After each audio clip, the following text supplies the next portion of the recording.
The Nike MetCon 9 is finally here. Entering its 9th edition, the Nike MetCon has become the go-to training shoe for the CrossFit community. And in this video, we'll be rounding up what's changed between the Nike MetCon 8 and 9, where and when you can get your hands on a pair, and importantly, is it worth you upgrading? Following the pattern we've seen of Nike releasing a more radical redesign of the shoe every 2 years, we've got a lot to get through and we'll be sharing some of your early reaction to the shoes.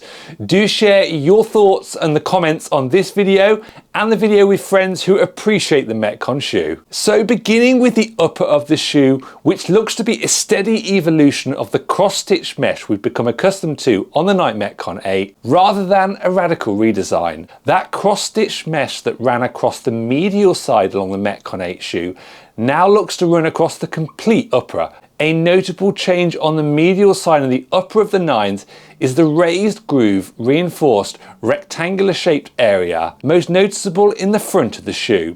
This has always been a highway area, so great to see Nike addressing that in the MetCon 9. Now, based on the images we've seen so far, there looks to be a wider toe box than with the 8s and the 7s, which is something we've been holding out for a while now. Moving on to the outsole, here we can see big changes between the 8 and the 9. The outside of the 9 is reminiscent and harks back to the sole design we saw on the MetCon 6 and earlier, with the main difference being in the midfoot, where we now have a reduced footprint, with the rope guard wrapping under the medial side of the shoe and becoming an integrated part of the sole. Now, this is a great time of year to picking up a bargain on MetCon 8, so do grab yours or the MetCon 9 as they're released with an extra 10% off at Wit Fitness using the code and link in the video description. On to the rope guard, which with consecutive new iterations of the MetCon seems to just get bigger and bigger.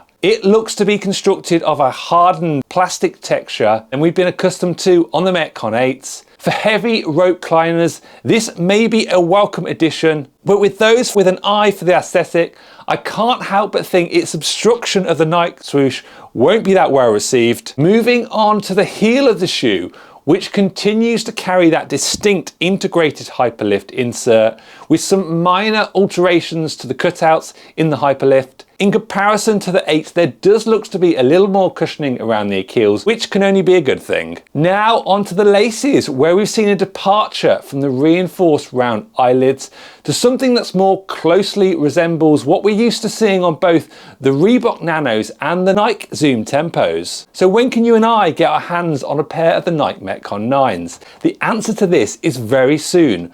Dropping in and around June or July, I will update the top link in the video description to the best deals I found online, so do check that out. Lastly and importantly, is it worth you upgrading? Well, if the rope guard or medial side of the upper of the shoe have historically been high wear areas for you, then the Nike MetCon 9 is likely the best shoe choice for you. And secondly, if like me, you've been crossing your fingers for a while now for that wider toe box, then maybe Christmas has come early with the Nike MetCon 9s. If you appreciate sneaker history, do check out the mini documentary of the Nike MetCon here. See you in the next one. This is MetCon Marcus out.